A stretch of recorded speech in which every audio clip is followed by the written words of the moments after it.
যিনি কামদেব, তার বড় অহংকার ছিল।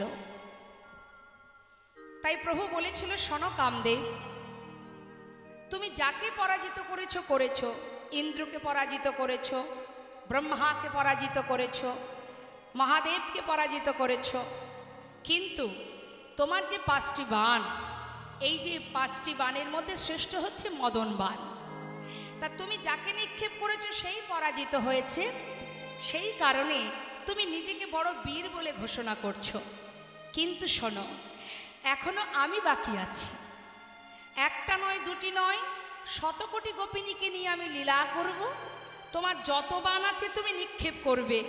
এক মুহূর্তের জন্য যদি আমাকে তুমি টলাতে পারো, সেই দিনই আমি জানবো তুমি বড় বীর। নিতাই গৌর হরি। এটা গেল একটা কারণ। আর একটা কারণ কি, রাসমঞ্চে 3 প্রকারের গোপী ছিল, নিত্য সিদ্ধা, সাধন সিদ্ধা, কৃপা সিদ্ধা। নিত্য সিদ্ধা কারা? যারা নিত্য গোবিন্দ সেবা দেন, রাধারানী অষ্টসখী। আর সাধন সিদ্ধা কারা? যারা যুগ যুগ ধরে সাধনা করে একটা রজনীতে গোবিন্দকে পতিরূপে পেয়েছিলেন। সে কথাই আমরা পরে আসব। আর কৃপা সিদ্ধা কারা? যারা কাত্যায়নী ব্রত করে 1 মাস ধরে, যারা আমরা অনেকেই এখানে আছি যারা ব্রত করেন, কার্তিক মাসে নিয়ম সেবার মাস। তা এই যে ব্রত, ব্রহ্ম মুহূর্তে সকল ব্রজঙ্গনাগণ তিনি এই তারা ব্রত করেছিলেন। কেন না? গোবিন্দকে একটা রজনীতে নিজের পতিরূপে পাওয়ার আশায়। তো মহাজন কি বলছে পদাবলিতে, আমরা একটু শুনবো কি বলছে।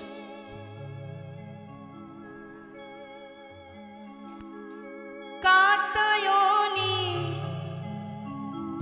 মহামায়ী মহাযোগী নদেশ্বরী নন্দ গোপ সুতং দেহে পতং মে কুরুতে নমঃ। কাত্যায়নী মহামায়ী মহাযোগী নদেশ্বরী নন্দ গোপ সুতং দেহে প্রতিং মে কুরুতে নমঃ।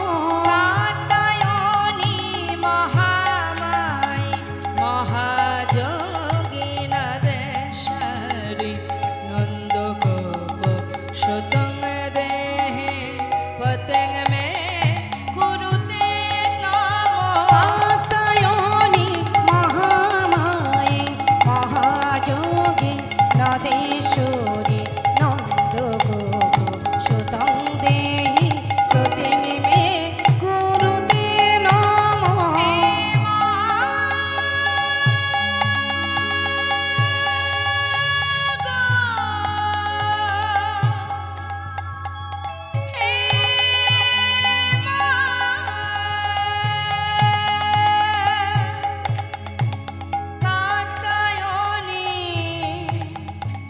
কার্তিক মাসে মা কাত্যায়নী দেবীর ব্রত উদযাপন করিতেন। ব্রহ্ম মুহূর্তে আপন আপন শয্যা পরিত্যাগ করে যমুনায় স্নান করিয়া সেই যমুনার তীরে তৈরি করতেন এক দেবী মূর্তি, অষ্টভুজা মা কাত্যায়নী দেবী। সেই দেবীর চরণে পুষ্পাঞ্জলি প্রদান করে গলে লগ্নকৃত বাসে সেই দেবীর কাছে চাইলেন তারা বর, হে মা কাত্যায়নী, হে মা মহামায়ী, হে মা মহাযোগী নাদেশ্বরী, তোমার চরণে করি প্রণাম। তুমি আমাদের এই বর দাও, নন্দের নন্দন কৃষ্ণকে আমরা যেন পতিরূপে সেবা করিতে পারি। মা যোগমায়া সন্তুষ্ট হয়ে বললেন, তথাস্তু, তোমাদের মনোবাঞ্ছা পূর্ণ হবে, তবে আজ নয়। এখন সমস্ত ব্রজঙ্গনাগণ তারা মায়ের কাছ থেকে বর পেয়ে আনন্দ আর ধরছে না। মনের আনন্দে সকলে বস্ত্র খুলে রেখে জলকেলিতে নেমেছেন। এদিকে গোবিন্দ মনে মনে চিন্তা করলেন, তোমরা তো আমাকে পতিরূপে পেতে চাও, মায়ের কাছ থেকে বরপ্রাপ্ত হয়েছ, তাহলে আমিও একটু পরীক্ষা করে দেখি, আমারও তো কিছু পরীক্ষা থাকতে পারে, দেখি তোমরা 16 আনা দান করেছো কিনা। তাই গোবিন্দ পবনদেবকে স্মরণ করে কি করলেন, বস্ত্রগুলো কদম্ব বৃক্ষের ডালে ঝুলিয়ে রেখে ডালে বসে বসে মুরলীধ্বনি করছে আর জলকেলি দর্শন করছে। সকল গোপীগণ তারা সবাই জলকেলি করতে করতে হঠাৎ তীরে চেয়ে দেখছে একটা বস্ত্রও নেই। একে অপরকে জিজ্ঞাসা করছে, সই সই, এখানেই তো খুলে রেখেছিলাম, বস্ত্রগুলো কে নিল? তবে কি কোনো রাখাল চুরি করে নিল? চারিদিকে তাকিয়ে তাকিয়ে দেখতে দেখতে হঠাৎ দেখছে গাছের ডালে বসে আছে চোরের শিরোমণি কৃষ্ণ। তাড়াতাড়ি করে গোপীরা এক হাত দিয়ে লজ্জা ঢেকে আর এক হাত তুলে বললেন, এই যে চোরের শিরোমণি, ব্রজ মাইদের ঘরে ননি চুরি করে তোমার স্বাদ মেটেনি, এখন ব্রজললনার বসন চুরি করতে এসেছো? দাও আমাদের বস্ত্র দাও, তুমি আমাদের জলকেলি দর্শন করছো। গোবিন্দ বলছে, আচ্ছা শুধু শুধু আমাকে চোর বললে তো? হ্যাঁ, আমি তো কোনো দোষ করিনি। দোষ করনি, বস্ত্রগুলো ডালে ঝুলিয়ে রেখেছো, জলকেলি দর্শন করছো, আবার বলছো দোষ করনি, চোরের মায়ের বড় গলা। হ্যাঁ, বলছে আহা, বেশ 1 মাস কাত্যায়নী ব্রত করে মায়ের কাছ থেকে আমাকে পতিরূপে লাভ করতে চেয়েছ, কেন? আর যদি আমাকে পতিরূপেই পেতে চাও তাহলে সবই তো দিয়েছ, লজ্জাটিকে নিজের বলে কেন ধরে রেখেছ? 16 আনা দান করো, তবেই তো তোমাদের মনোবাঞ্ছা পূর্ণ করতে পারব। সকল গোপীর ভুল ভেঙে গেল, তারা দুহাত তুলে বলিছেন, হে গোবিন্দ, তোমার দেয়া দেহ আমরা তোমায় দিলাম, শুধু তোমার কাছে এক নিবেদন, কি বাসনা? তোমাকে যেন আমরা একটা রজনীতে পতিরূপে লাভ করতে চাই। ভগবান বললেন, 16 আনা দান করেছ যখন, তোমাদের মনোবাঞ্ছা অবশ্যই আমি পূর্ণ করব, তবে আজ নয়, আগামী শারদীয়া পূর্ণিমা তিথিতে। আজ সেই দিন, শারদীয়া পূর্ণিমা তিথি, শরৎকালের পূর্ণিমা তিথি দর্শন করে ভগবান শয়ন মন্দিরে শয়নে আছে, আর এদিকে আকাশে চাঁদের কিরণ বাতায়ন দিয়ে অর্থাৎ জানালা দিয়ে ভিতরে প্রবেশ করে আকাশের চন্দ্র কৃষ্ণচন্দ্রকে আলোকিত করেছে। সেই আলোতে সেই জোছনায় স্নান করে ভগবান কৃষ্ণচন্দ্র আমার ধীরে ধীরে চন্দ্রশালিকায় উঠলেন। চাঁদের শোভা দর্শন করছে অপূর্ব সেই শারদীয়া পূর্ণিমার চাঁদ। নবকুমকুময়নরাগে লাল ডগমগ হয়ে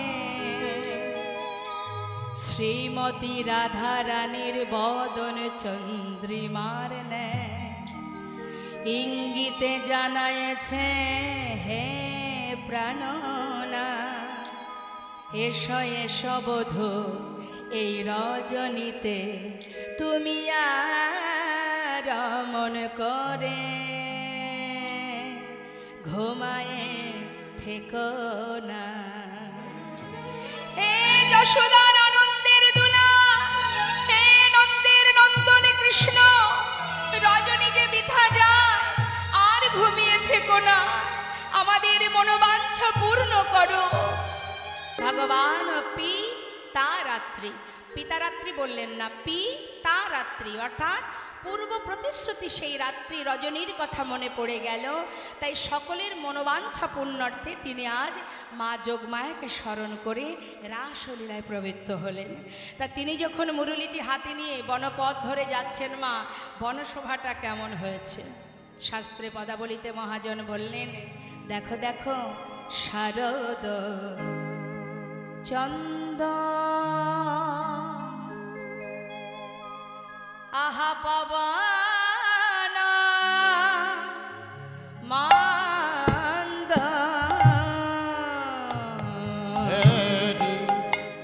শারদ চন্দ পবন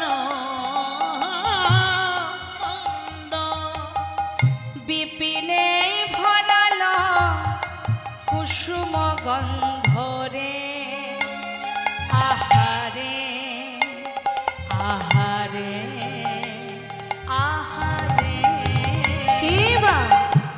শরদ চন্দ পবন মন্দ বিপিনে ভরল কুসুম গন্ধ রে আহারে আহারে আহারে আবার ফুল মল্লিকা আহা ফুল ফুটেছে মা কি ফুল ফুটেছে দেখো ফুল মল্লিকা মালতী জুথি ফুল মল্লিকা মালতী জুথি ফুল মল্লিকা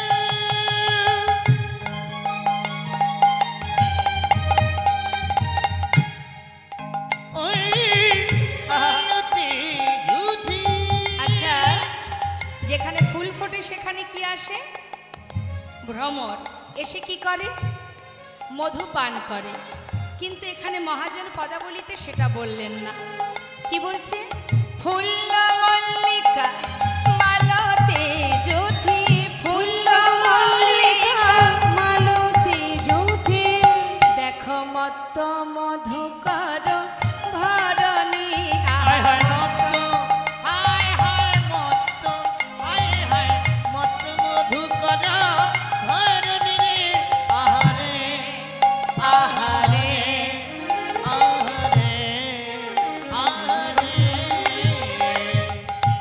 মাতাল ভ্রম দেখো দেখো গুন গুন করে মাতাল ভ্রম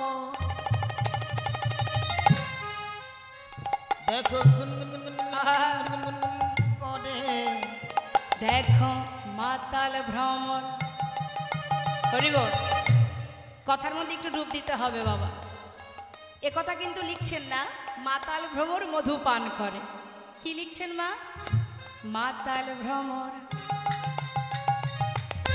গুন গুন করে দেখো মাতালি হরি ভ্রমর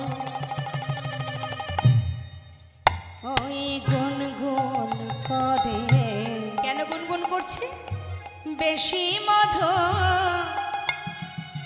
পেয়েছে বলে আহা বেশি মধু পেলে তো বেশি করে মধু পান করবে কিন্তু এখানে সেটা বলছেন না দেখো বেশি মধু পেয়েছে বলে ফুলে ফুলে উড়ে উড়ে বেশি মধু পেয়েছে ওই না ফুলে ফুলে উড়ে উড়ে বেশি মধু পেয়েছে ওই না ফুলে ফুলে উড়ে উড়ে বেশি মধু পেয়েছে ওই না মাতাল ভব গুনগুন করে কিন্তু বাবা যাদের কাজ হলো মধু পান করা এটাই তো তাদের ধর্ম কিন্তু আজ সেই ভ্রমর মধু পান করছে না মা হ্যাঁ তাহলে একবার ভাবুন চিন্তা করুন কেন পান করছে না একটা ভ্রমর সে ফুলে বসে মধু পান না করে গুনগুন গুনগুন করে কি একটা বলছে আবার উড়ে আর এক ফুলে যাচ্ছে সেখানে গুনগুন করছে আর এক ফুলে যাচ্ছে তাহলে আমাদের জানতে হবে যে গুনগুন করছে কি বলছে হরি বল ভ্রমরের মধ্যে যে জ্ঞান আছে আমাদের মধ্যে নেই যার কাজ হলো মধু পান করা সে মধু পান না করে শুধু গুনগুন গুনগুন করে কি একটা সবাইকে জানাচ্ছে কি জানাচ্ছে ওই যে শারদচন্দ্র শরৎকালে সুন্দর পূর্ণ চাঁদের উদয় পবন মন্দ মানে মন্দ মন্দ বাতাস বিপিনে ভরালো কুসুম গন্ধ ফুল ফুটেছে শুধুমাত্র শরৎকালের ফুল নয় 6 ঋতুর ফুল একসঙ্গে ফুটেছে একবার ভাবুন দেখি মা এই এখন তো শীতের সিজন এই সময়ে যদি শীতকালে যে ফুলগুলো আমরা দেখতে পাই এই ফুলগুলো যদি আপনার ঘরের সামনে অঙ্গনের সামনে যদি ফুলের বাগানটা থাকে দূর থেকে দেখতে কেমন লাগে খুবই সুন্দর কিন্তু যদি 6 ঋতুর ফুল একসঙ্গে ফোটে তার শোভাটা কেমন হতে পারে সম্পূর্ণটাই অনুভব করতে হবে তাহলে বাবা 6 ঋতুর ফুল যখন ফুটেছে তার মানে কি অন্য দিনের চেয়ে আজ বেশি মধু আর কি ওই যে মন্দ মন্দ বাতাস, বাতাসে ফুলগুলো দুলছে, হ্যাঁ, আর দুলছে আর কি বলছে, ভ্রমরকে আসতে দেখে বলছে, ওরে আজ তো বড় আশা করে ফুটে আছি, আজ যেন তোরা আমাদের উচ্ছিষ্ট করিস না। ভ্রমর বলছে, জানিস মধু, আমরা তো নিতই নিতই পান করি, আজ আর আমরা কেউ মধু পান করব না। তবে এসেছি কেন জানিস? সাবধান জানাতে। হরি বল। কি সাবধান? যে আশা করে তোমরা ফুটে আছো গোবিন্দ সেবায় লাগবে বলে, দেখো যেন মধু ঝরে পড়ো না, দেখো যেন মধু হরি বল হরি বল, ঝরে পড়ো না, দেখো যেন মধু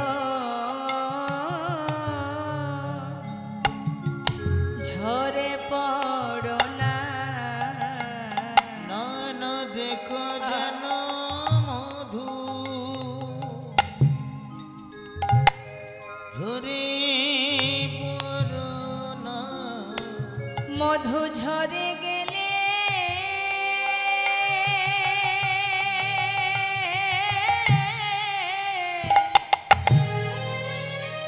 মধু ঝরে গেলে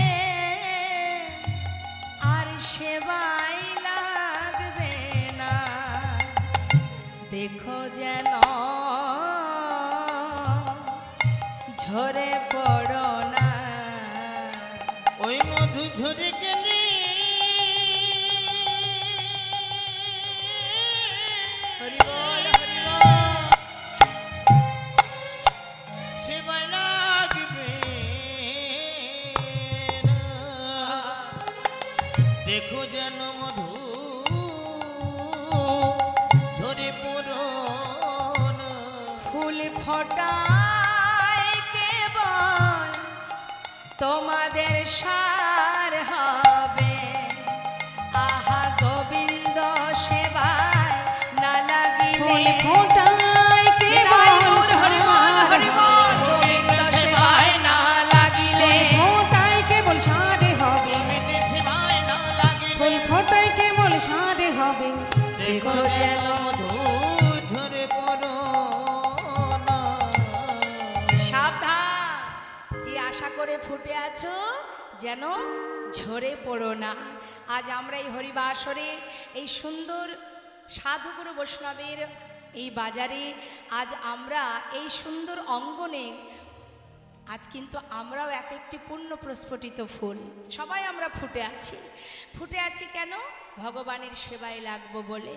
তা এই ফুল ফুটে আছি, শাস্ত্রী বললেন, ভ্রমর বললেন মধুকে যেন ঝরে পড়ো না, তাহলে গোবিন্দ সেবায় লাগা হবে না।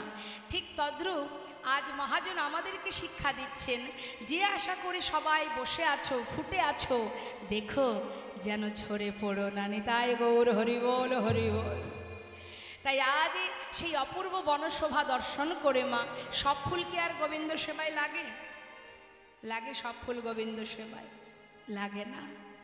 দেখবেন আমাদের ঘরের সামনে যদি কোনো ফুলের গাছ থাকে, যে ফুলগুলো যতটুকু আমরা হাতে পাই তুলে নিই, উপরে যদি কোনো ফুল থেকে যায় সেগুলো আর তোলা হয়? ফুটেছিল তো সবাই, কিন্তু সবাই তার গোবিন্দ সেবায় লাগার জন্য উপযুক্ত যোগ ধরে আসতে পারেনি, তাই লাগলো না। তা এই যে মহত্তি সুন্দর একটি হরিবা আসরে, দেখুন আজ এখানে সন্ধ্যাবেলায় কত ভক্ত ছিল, ছিল কি না?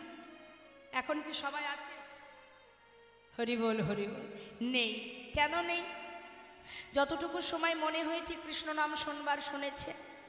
সন্ধ্যাবেলা রাত্রিবেলা জেগে থাকলে কষ্ট হবে, শুধু শুধু রাত জাগার কি দরকার? শরীর খারাপ হবে, হ্যাঁ? তার থেকে শরীরের দিকে লক্ষ্য রাখতে হবে।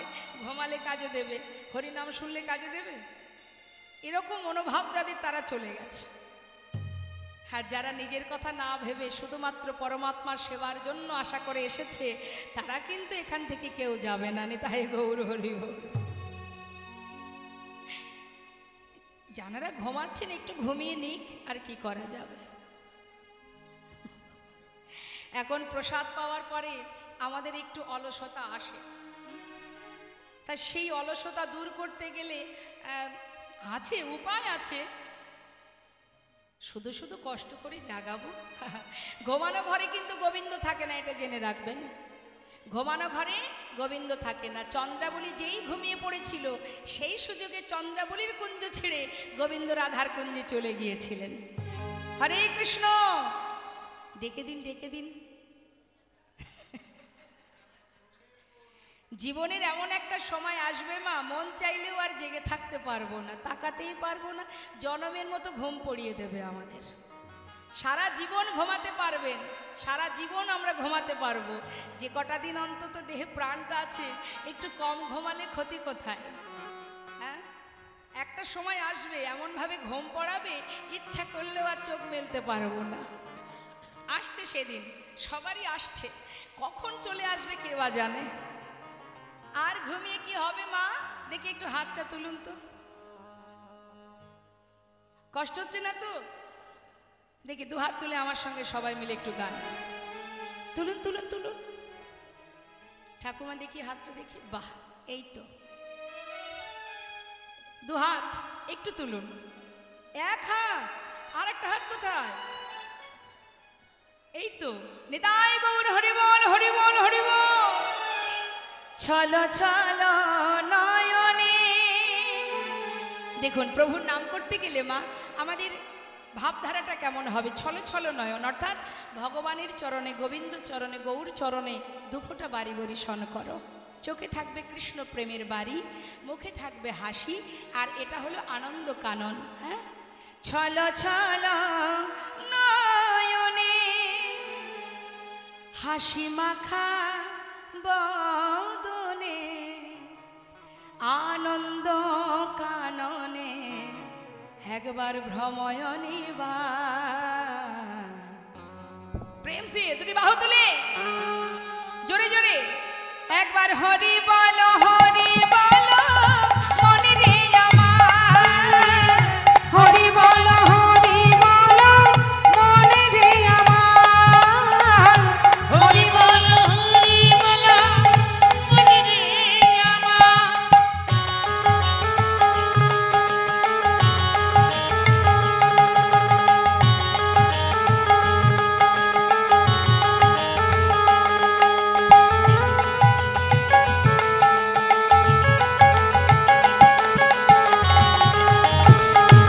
হরি বল। কেউ তো কারণ এ কথাটি সত্য, বুঝেও বোঝো নাম তুমি যে অনিত্য।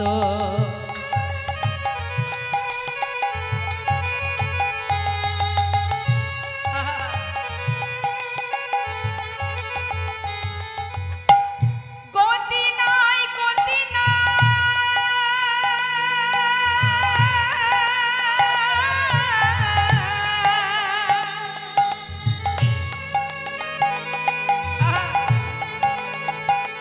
আর গতি নাই, গতি নাই এই হরি নাম ছাড়া, বদন ভরিয়া গা হয়ে আত্মহারা। ওরে মনে মনে রে, ওরে মন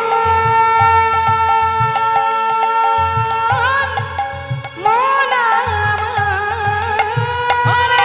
গতি নাই, গতি নাই। হরি বল।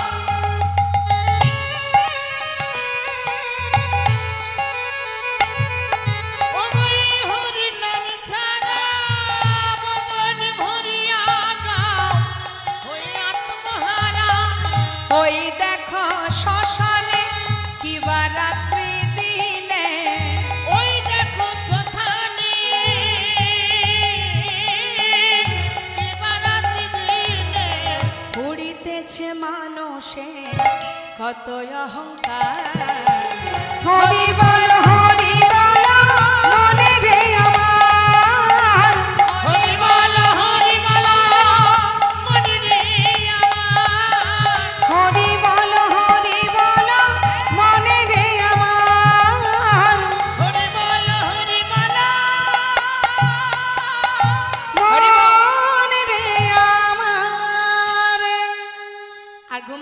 তো? বেশ, এরপরেও যদি ঘুম আসে তাহলে আবার অন্য কোনো ব্যবস্থা নিতে হবে। তা আজ আমার গোবিন্দ সেই অপূর্ব বনশোভা দর্শন করে আজ সকলের মনোবাঞ্ছা পূর্ণ করবে বলে অন্যান্য ঋতুর ফুল যারা, তারা ভগবানকে বললেন, হে প্রভু, আজ যখন তুমি সবার বাসনা পূর্ণ করবে, কিন্তু আমাদের তো এখনো ফোটার সময় হয়নি, তাহলে কি তোমার সেবা থেকে বঞ্চিত হব? তাই প্রভুর কৃপায় 6 ঋতুর ফুল একসঙ্গে ফুটে উঠেছে। আর সেই অপূর্ব বনশোভা দর্শন করে প্রভু আমার সবার মনোবাঞ্ছা পূর্ণ করবেন বলে এবার তিনি মুরলীর ধ্বনি করলেন, বাঁশি বাজালেন। মহাজন পদাবলিতে বললেন, দেখো দেখো, আহা হে রাতি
বাঁশি বাজল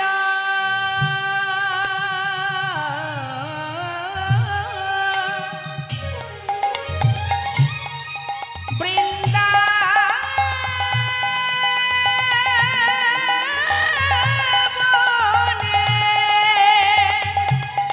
হরি বল হরি বল হরি বল বাঁশি বাজল বৃন্দাবনে বাঁশি বাজল বৃন্দাবনে যে বাঁশির সুরে যমুনায় উজান বহে মৃত তরুলতা হয় পুঞ্জরিত বাঁশি বাজল বৃন্দাবনে বাঁশি বাজলো বৃন্দাবন, বাঁশি বাজলো বৃন্দাবনে।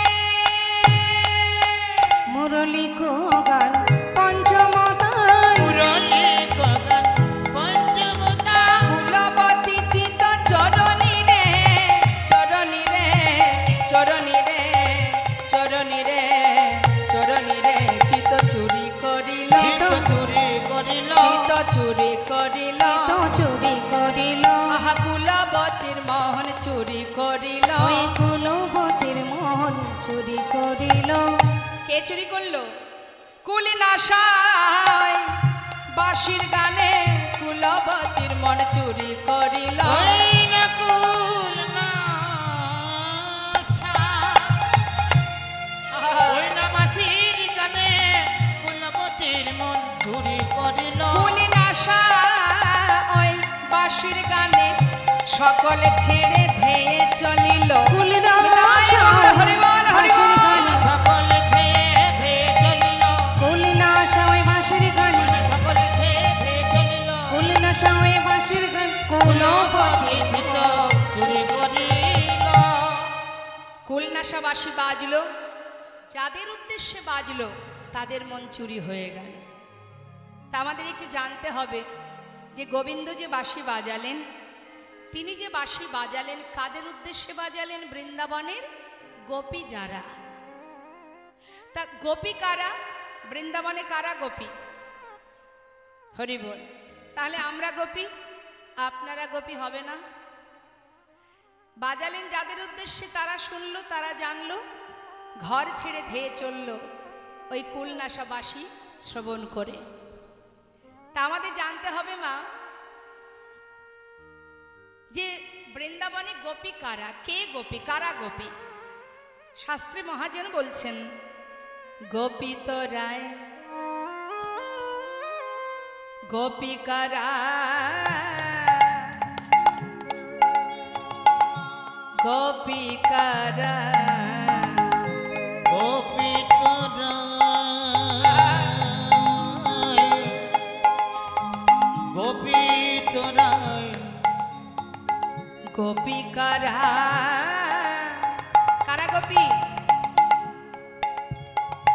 গোপী কারা, ওই গোপী কারা, গোপী কারা, গোপী তো মেরা, গোপী তো মোরা। ওই না গোপী তোমরা, গোপী তোমরা। কি বলছি? গোপী তো মেরা, তোমরা গোপী, গোপী তো মোরা। গোপী তোমরা, গোপী তোমরা। কি হবে?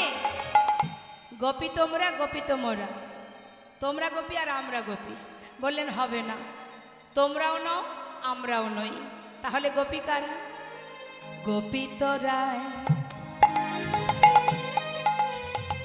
গোপী তো রায়, ওই না গোপী তোরাই, গোপী তোরাই, গোপী তো রায়, গোপী তো রায়। কে? রাধা রানী,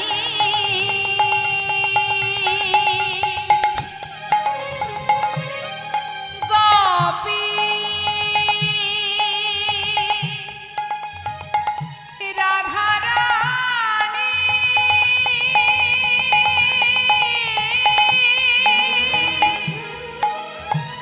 রাধা রানী, গোপী রাধা রানী, গোপী। রয়াকার ধয়াকার কি হয় যদি ঘুরিয়ে দিই? ধয়াকারে রয়াকার। শাস্ত্রে মহাজন বললেন ওই ধারায় তবে গোপীনাথী, ধারায় তবে গোপীনাথী, ধারায় তবে ওই গোপীনাথী। ধারায় তবে গোপীনাথী। এই বৃন্দাবনে যাহা বটে ধারায় তবে গোপীনাথী। এই বৃন্দাবনে যা বটে ধারায় তবে গোপীনাথী। আকার আকার ধারা। শাস্ত্রে বললেন গোপিত রায় রাধারানী গোপী, যে নাকি বৃন্দাবনে হা কৃষ্ণ গোবিন্দ বলে, যে জন নয়ন ধারায় বক্ষ ধারা তার ভেসে যায়। তাই বৃন্দাবনে যদি গোপী থেকে থাকে, একমাত্র রাধারানী গোপী। তা রাধারানী যদি গোপী হবে, গোবিন্দ রাধারানীকে নিয়ে তো আর শুধু রাস করেনি, আর যারা ছিল তারা কারা, ছোট করে একটু জানব। ব্রহ্মবৈবর্ত পুরাণের কথা। ভগবান যখন সৃষ্টির চিন্তা করেন, ব্রহ্মা বিষ্ণু মহেশ্বরকে সৃষ্টি করেন, মা যোগমায়াকে সৃষ্টি করেন। যখন সৃষ্টি হলো মা, বহু সাধনার পর মা পার্বতী আর ভোলানাথের বিবাহ যোগ আসে। এই বিবাহ যজ্ঞে পৌরোহিত্য করেন প্রজাপতি ব্রহ্মা। এখন প্রজাপতি ব্রহ্মা যখন বিবাহ যজ্ঞ আসনে বসেছে, দুই পাশে বসে আছে, একদিকে মহাদেব দেবাদিদেব মহাদেব, আর একদিকে মা পার্বতী। মা পার্বতীর রূপ দর্শন করে ব্রহ্মার কাম শক্তির উদ্ভব হয়। ব্রহ্মা নিজের লজ্জাকে চরিতার্থ করবার জন্য গঙ্গার পাড়ে গিয়ে বালুর আশিতে শুক্র স্খলিত করে ভালো করে সেটাকে বালির মধ্যে মিশিয়ে দিচ্ছে। ভগবান বলে উঠলেন, ব্রহ্মা, তোমার এই কর্মটি কেউ দেখুক বা না দেখুক, আমি তো দেখেছি। তাই আমার কৃপায় ওই শুক্র থেকে 60,000 বালকুল্য মুনি ঋষির জন্ম হবে। তাহলে এরা উদ্ধার হবে কবে? না, আমি যখন রাম অবতারে ত্রেতা যুগে সীতাকে উদ্ধার করতে যাব, তখন আমি ওদের উদ্ধার করব, মুক্তি দেব। নৈমিষারণ্যে হেট মুন্ডে ঊর্ধ্বপদে তারা সকলে মিলে সাধনায় বসলেন, সেই 60,000 বালকুল্য মুনি ঋষি। যখন তারা সবাই সাধনা করছে মা, এদিকে প্রভু রামচন্দ্র মা সীতাকে হারিয়ে যখন বনের ভিতরে হা সীতা বলে পাগলের ন্যায় ঘুরছে, ঠিক সেই সময় 60,000 বালকুল্য মুনি ঋষি তারা প্রভুকে দর্শন করে মনে মনে ভাবলেন যে প্রভু কি নারীকে বেশি ভালোবাসে? প্রভু যদি নারীকে বেশি ভালোবাসে, একটি রমণীর জন্য প্রভু যেমন পাগলের ন্যায় ছুটছে, তবে আজ থেকে আমাদের মনে বাসনা, আমরা নারী দেহ পেতে চাই। একটি রজনীতে যদি নারী দেহ লাভ করতে পারি, আমরা একটি রজনীতে তাকে পতিরূপে লাভ করব, এটা তাদের মনে বাসনা। যদি আমরা নারী দেহ পাই, একটি রজনীতে হলেও তাকে আমরা পতিরূপে চাই। এদিকে কি হলো, ভগবান প্রভু রামচন্দ্র সকলের সাধনায় সন্তুষ্ট হয়ে বলে উঠলেন, সকলকে বললেন, বলো তোমাদের সাধনায় আমি সন্তুষ্ট। হে মুনি ঋষিগণ, কি বর চাও তোমরা? বলে উঠলেন, হে প্রভু, আমাদের মনে কি বাসনা জানো? আমরা কি চাই জানো? ওগো ভগবান,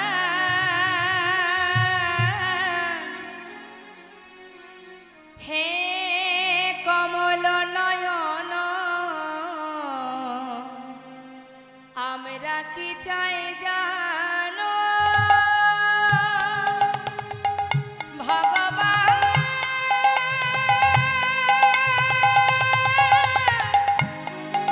হে দয়াময়, আমরা কি চাই জানো? আমরা নারী দেহ পেতে চাই। কি বললেন? মনে বাসনা নারী দেহ পাবে। বললেন অসম্ভব, এবার আমি দিতে পারবো না, এবার আমি দিতে পারবো না। এমন সাধু জন্ম পেয়েছ তোমরা, এমন সাধনার জন্ম পেয়েছ, তোমরা নারী কেন হবে?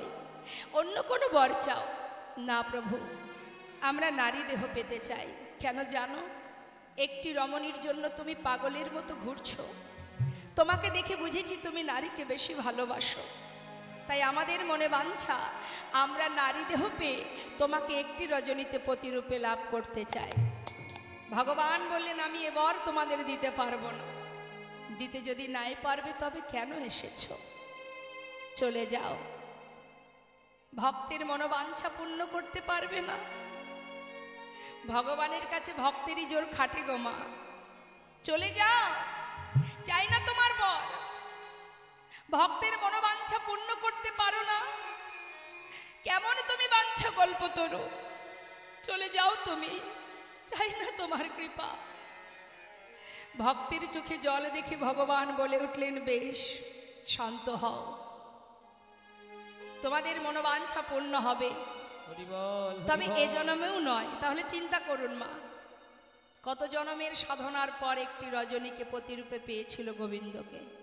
এ জন্মেও নয়, আগত দাপর যুগে আমি যাব শ্রীকৃষ্ণ হয়ে, তোমরা সবাই যাবে বৃন্দাবনের ব্রজঙ্গনা হয়ে। একটি রজনীতে তোমাদের সবার বাসনা আমি পূর্ণ করব, সেই পর্যন্ত তোমরা অপেক্ষা করে থেকো। বলে দাও সেই দিন কোন দিন? শরৎকালে ওই পূর্ণিমাতে, ওই না শরৎকালে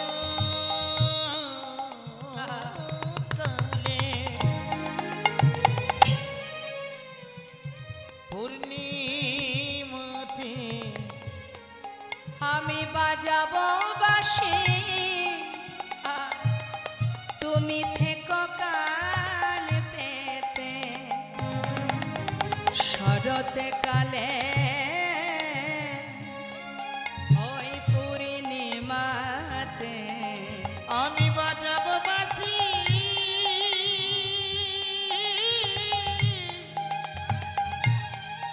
তুমি থেকো কান পেতে।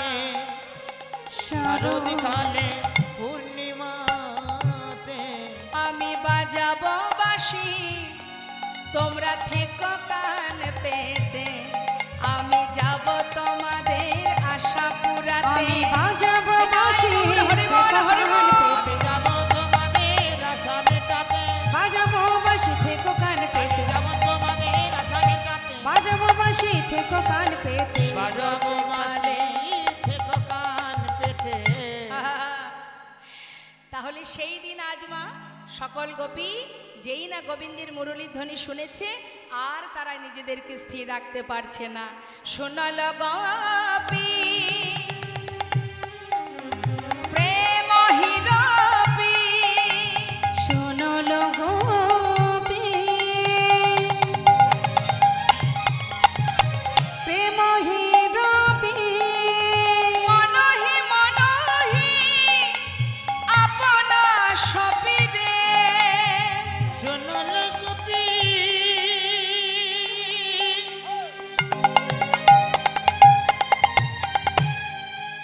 ওই প্রেমহীরূপী মনহি মনহি আপন সপিরে। আহা যাহি বলত তাহি চলত, যাহি বলো তো তাহি চলো তো। যাহি বলত তাহি চলত। যাহি বলো তো তাহি চলো তো। যাহি বলত অর্থাৎ যেখানে বলেছে, তাহি চলত অর্থাৎ সেইখানে চলেছে। কি দিয়ে বলেছে মা? মুরলী ককল লহলনি। জয় গৌর, হরি বল, হরি বল। আহারে আহারে আহারে আহারে। যাচ্ছে সবাই গোবিন্দ দর্শনে, গোবিন্দকে সেবা দেবে বলে, কিন্তু যাওয়া বললে তো আর যাওয়া হয় না। সবাই কি আর গোবিন্দ সেবায় যেতে পারে? আমাদের শুধু বৃন্দাবনে কেন, আমাদের ইহজগতেও সমাজেও অনেকের অনেক বাধা আছে। ভগবানের সেবায় অনেক বাধা। কেউ ভাববেন না যে ভগবানের সেবা দেব, সুখে থাকবো, ভালো থাকবো, শান্তিতে থাকবো, কোনো কষ্ট থাকবে না। এটা কিন্তু হবে না কখনো। সবই থাকবে, কষ্ট থাকবে। ভগবানকে যারা ভালোবাসে তাদের আরো বেশি করে কষ্ট পেতে হয়। কষ্ট তিনি দেন, কেন দেন? পরীক্ষা করেন কতটুকু ভালোবাসে। যুগ যুগ ধরে সাধনা করবার পর রাসমঞ্চে যখন সকল গোপী পৌঁছালো, তারপরেও ভগবান পরীক্ষা করেছেন। এত কষ্ট করে, কেউ সন্তান ছেড়ে, কেউ স্বামী ছেড়ে, সংসার ছেড়ে, কর্ম ফেলে, সর্বস্ব পরিত্যাগ করে, শুধুমাত্র ঘর ছেড়ে নয়, দেহ ছেড়ে গেছেন গোবিন্দ সেবায়। সূক্ষ্ম আত্মা, তথাপিও ভগবান সেখানেও পরীক্ষা করেছেন, ভাবা যায়। হ্যাঁ, আর আমরা একটু ভালোবাসতে না বাসতেই যদি একটু আঘাত পেয়েছি, আর ভগবানকে ডাকি না, তোমার সঙ্গে আর কোনো কথাই নেই, তোমার দিকে আর তাকাবই না, তোমাকে ভালোবাসবো না, তোমাকে সেবা দেব না, কত অভিমান আমাদের। কিন্তু জেনে রাখবেন, একটা জীবনের মধ্যে সব কিছু থাকতে হয়, শুধু সুখী কিন্তু জীবন নয়। একজন ব্যক্তি, একটা জীব যদি সারা জীবন সুখে থাকে, মনে করুন তার অর্থের অভাব নেই, কোনো অভাব নেই, সে সুখ আর সুখ আর সুখেই আছে, কিন্তু সেটাই তার জীবনে সব নয়, সুখেই আনন্দ নয়, আবার দুঃখেও দিন কাটে না। যেমন একটা সেবার থালায় কি কি থাকে মা? অন্ন থাকে, ভাজা থাকে, ডাল থাকে, রসা থাকে, চাটনি থাকে, মিষ্টান্ন থাকে, সব রকম থাকে। এখন মনে করুন এত কিছু থালাতে সাজানো আছে, তার ভিতরে আপনার চাটনিটা খুবই প্রিয়, তাই না? আপনি চাটনি খেতে খুব ভালোবাসেন। এখন সমস্ত কিছু নামিয়ে রেখে এক থালা যদি চাটনি আপনাকে দিই, যেটা আপনার খুব প্রিয়, এক থালা চাটনি আপনাকে দেবো, আর কিচ্ছু দেব না, কি খুশি হবেন আপনি? কেন হবেন না? আপনি তো ওটাই ভালোবাসেন। তখনই সেটা ভালো লাগবে, আর পাশে যারা ছিল তারা যদি থাকে, তিতো টক ঝাল সব কিছু থাকতে হবে, তবেই চাটনিটা ভালো লাগবে, তাই না মা? ঠিক তদ্রূপ আমাদের জীবনটাও তাই, এর মধ্যে পাওয়া থাকবে, হারানো থাকবে, নিচু থাকবে, উঁচু থাকবে, চাওয়া থাকবে, হাসি থাকবে, আবার দুঃখও থাকবে, ভালোও থাকবে, মন্দও থাকবে, সব কিছু থাকবে, তবেই তো পরিপূর্ণ জীবন। নিতাই গৌর হরি বল, হরি বল। তাহলে আমাদের জীবনে সুখও চিরকাল থাকবে না, আবার দুঃখও চিরকাল থাকবে না, তাহলে এর জন্য কেঁদে লাভ আছে? সুখকে আপনি চিরকাল ধরে রাখতে পারবেন না। এই যে রাতের পরে দিন, দিনের পরে রাত, আপনি কি রাতের অন্ধকারটাকে ধরে রাখতে পারবেন? সময় হলে রাত চলে যেয়ে আবার দিনের আলো প্রকাশ হবে, দিনকেও আপনি ধরে রাখতে পারবেন না, সময় হলে সেও চলে যাবে, আবার রাতের অন্ধকার নেমে আসবে। তা জীবনেও তাই, সুখ দুঃখ দুই ভাই, এরা আসবে যাবে। যতদিন এই মর্তে আমরা আছি, এদেরকে আমাদের সঙ্গে করে নিয়ে চলতে হবে। পরিস্থিতি যেটা যখন আসবে, সেটাকে আমাদেরকে মানিয়ে নিয়ে চলতে হবে। যেমন শীতের দিনে আমরা কি করি? গরম পোশাক পরি তো, নাকি শীতের সঙ্গে ঝগড়া করি? এই তুমি কেন এলে, আমি থাকতে পারছি না ঠান্ডাতে, চলে যাও। পারবো? তাড়াতে পারবো? তাহলে তখন আমাদের উপায় কি? শীতের দিনে গরম পোশাক পরো, হ্যাঁ, তাকে নিয়ে চলতে হবে, মানিয়ে। আবার গরমের দিনে কি আছে? প্রচণ্ড গরমে খুব কষ্ট হয় না মা? কি গরমকে বলতে পারবো চলে যাও, খুব কষ্ট পাচ্ছি? তার একটা উপায় বের করতে হবে, তাকে নিয়েই চলতে হবে। তাহলে উপায় কি? ঘরে এসি লাগাও, কুলার আছে, ইত্যাদি ইত্যাদি, ফ্যানের ব্যবস্থা আছে। তার মানে কি? সব কিছুকে মেনে নিয়ে চলাটাই হচ্ছে আমাদের জীবন। তাই গৌর হরিবল, হরিবল। তাই সুখ দুঃখ আমাদের জীবনে আসবে, এটা ভাবার বিষয় নয়। ভাবতে হবে আমাদের 84 লক্ষ জনে ভ্রমণ করে সাধের মানব জন্মটা পেয়েছি, কতটুকু কৃষ্ণ ভজন করতে পারলাম, কতটুকু পথ এগোতে পারলাম, কতটুকু তোমায় ভালোবাসতে পারলাম। যে অর্জুন এত বড় ভক্ত, যার রথের সারথি অনন্ত কোটি বিশ্ব ব্রহ্মাণ্ডের মালিক, সেই অর্জুন কুরুক্ষেত্রে যুদ্ধের পর গিয়েছিলেন গঙ্গা স্নান করতে। যার চরণে গঙ্গার সৃষ্টি ত্রিবেণী বিরাজমান, তার চরণ না ধরে গিয়েছিলেন গঙ্গা স্নান করতে। তাহলে এত বড় ভক্ত হয়েছেন, কিন্তু তথাপিও গোবিন্দকে চিনতে পারেনি। আর আমরা কি করে বলবো যে আমরা তোমায় চিনতে পেরেছি? অত সহজ নয়। ভক্ত বললেই ভক্ত হওয়া যায় না। বৈষ্ণব হতে বড় মনে ছিল সাধে ত্রিনাদপি শ্লোকের সামনে আমি পড়ে গেলাম বাদ। আমাদের মধ্যে আগে দীনতা রাখতে হবে, দীনতাই আমাদের নেই। সব থেকে বড় জিনিস আছে, সেটা হলো হিংসা। হিংসা ছাড়া আমরা বাঁচি না, একে অপরের প্রতি হিংসা। এটাকে আগে দূর করতে হবে, তবেই তো ভক্তি বিরাজ করবে। যত সময় হিংসা দূর না হবে, তত সময় ভক্তি সেখানে প্রবেশ করতে পারবে না। হরি বল। মহাভারতে হিংসা ছিল কার? দুর্যোধনের। জানেন তো কিভাবে তাকে পরাস্ত হতে হয়েছে। তাই আজ দেখুন বৃন্দাবনের কি অবস্থা। যখন কিনা গোপীরা মুরলীধ্বনি শ্রবণ করেছে, সারাদিন ধরে অপেক্ষায় আছে কখন গোবিন্দের মুরলীর ধ্বনি হবে, আমরা সবাই গোবিন্দ সেবায় যাব। কোন গোপী স্বামী ছেড়ে চললেন জগৎপতির সেবায়, কোন গোপী সন্তানকে ফেলে চললেন জগৎপতির সেবায়, কোন কোন গোপী নিজেকে সাজাচ্ছিল মা। এক চোখে কাজল পড়েছে আর এক চোখে পড়বে, হঠাৎ মুরলীর ধ্বনি, যে অবস্থায় ছিল সেইভাবে ছুটে চলেছে। কেউ এক করে কঙ্কন পড়েছে, কেউ এক কর্ণে দুল পড়েছে, কেউ এক চরণে নূপুর, এক একজন এক এক অবস্থায় সেইভাবে চলেছেন গোবিন্দ সেবায়। কিন্তু কৃষ্ণ বহির্মুখী স্বামী যারা, যারা গোবিন্দকে চেনে না, জানে না, বোঝে না, সেই ঘরের কুলবধূ যখন ঘর ছেড়ে বাইরে এক পা রেখেছে, সেই বহির্মুখী স্বামী তার হাতটা চেপে ধরলেন।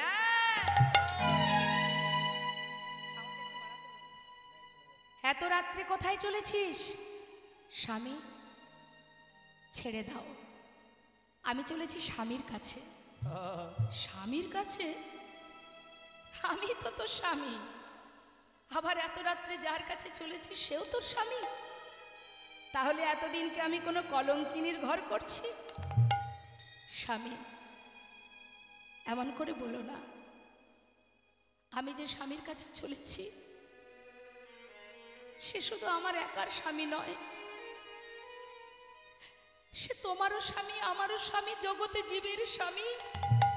আমি চলেছি জগৎ স্বামীর কাছে। স্বামী গো, একদিন দুই দিন নয়, যুগ যুগ ধরে আশা করে বসে আছি একটি রজনীর জন্য। আমি তোমার পায়ে পড়ি, আজকে রজনীটা আমায় ছেড়ে দাও।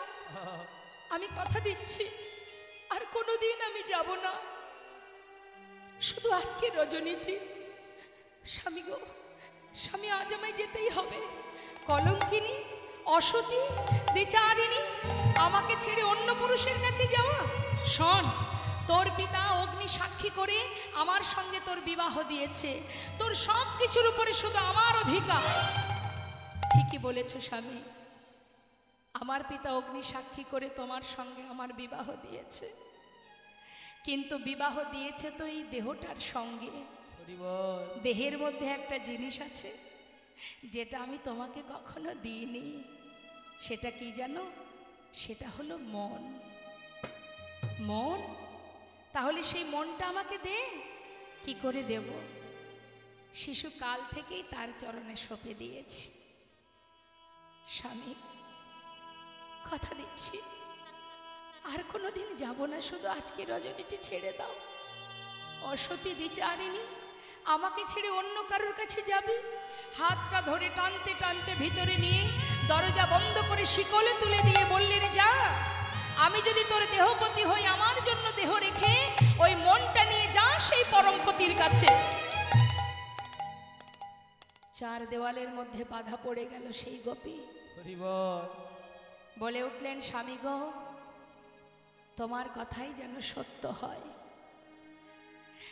এই অসার দেহটা রেখে আমি যেন আমার মনটাকে নিয়ে যেতে পারি তার কাছে। ঘরের মধ্যে বাধা পড়ে সেই গোপী কাঁদছে। দেখা দা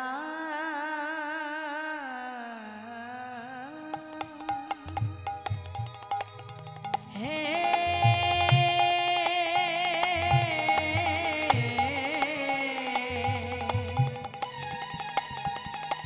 ওহে বিপদ ভঞ্জন মধুসূদন, একবার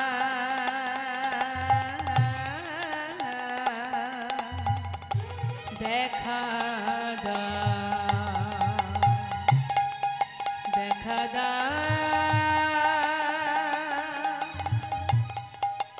ওহে, ওহে মধুসূদন,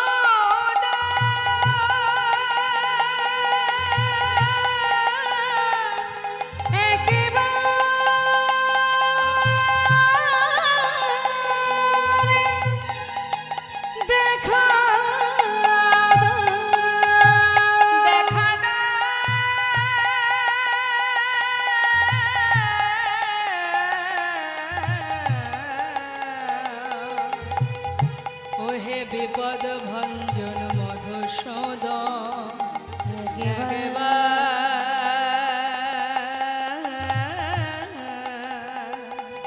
দেখা তুমি যদি ভগবান ভক্তের প্রাণ তবে কেন দুঃখ দয়াময়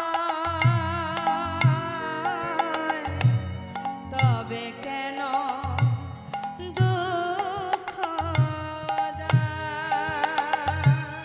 যদি তুমি ভগবান ভক্তের প্রাণ তবে কেন দুঃখ দাও দয়াময় তবে কেন দুঃখ দাও তুমি যে জীবন তুমি যে মরণ তুমি যে সকলের কারণ অগদয়াময় তবে কেন দুঃখ তুমি যে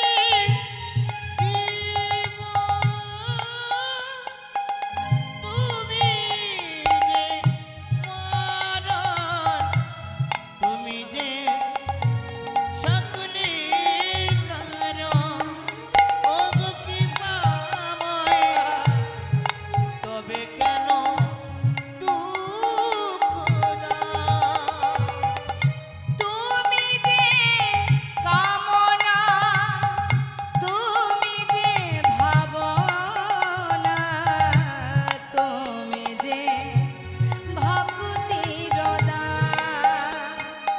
দয়াময় তবে কেন দুঃখ তুমি যে কামনা তুমি যে ভাবনা তুমি যে ভক্তির দয়াময় তবে কেন দুঃখ দাও যদি তুমি ভগবান ভক্তের প্রাণ তবে কেন দুঃখ দাও দয়াময় তবে কেন দুঃখ দাও যদি তুমি ভগবান ভগবতীর প্রাণ তবে কেন দুঃখ দাও তবে কেন দুঃখ দাও দয়াময় তবে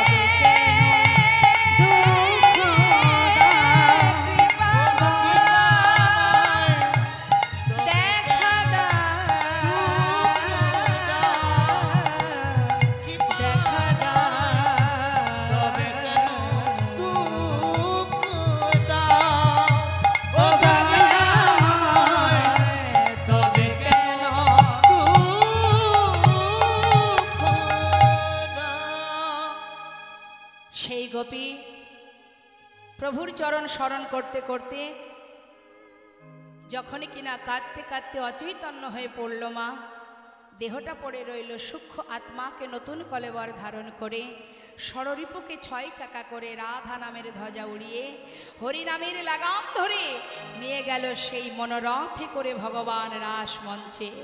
মহাজন বললেন, সকল গোপীর আগে পাইল সে রামা, গোবিন্দ দাসে বলে আমি কি দেব উপমা। ঘর ছেড়ে যাওয়া যায়, দেহ ছেড়ে যাওয়া তো সহজ কথা নয়। আজ সকল গোপী দেহ ছেড়েও চললেন গোবিন্দ সেবায়।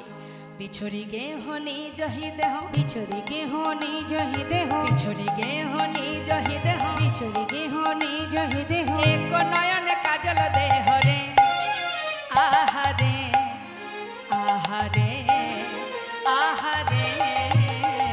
বিছরি গে হনি জহু দেহ এক নয়নে কাজল লেহ রে, আহারে আহারে আহারে। কিবা বাহে রঞ্জিত কঙ্কন, এই বাহে রঞ্জিত কঙ্কন এক, বাহে রঞ্জিত কঙ্কন, বাহে রঞ্জিত কঙ্কন এক, এক কুণ্ডল দহলনি, আহা এক কুণ্ডল দোলনি, আহা এক কুণ্ডল দোলনি, আহারে আহারে আহারে আহারে। শিথিল চন্দন বিকবন্ধ, শিথিল চন্দনে আহা বিকবন্ধ, শিথিল চন্দন বিকবন্ধ, শিথিল চন্দনে বিকবন্ধ, বেগে ধাওত যুবতী বৃন্দরে, আহারে আহারে আহারে। ওই না শিথিল চন্দন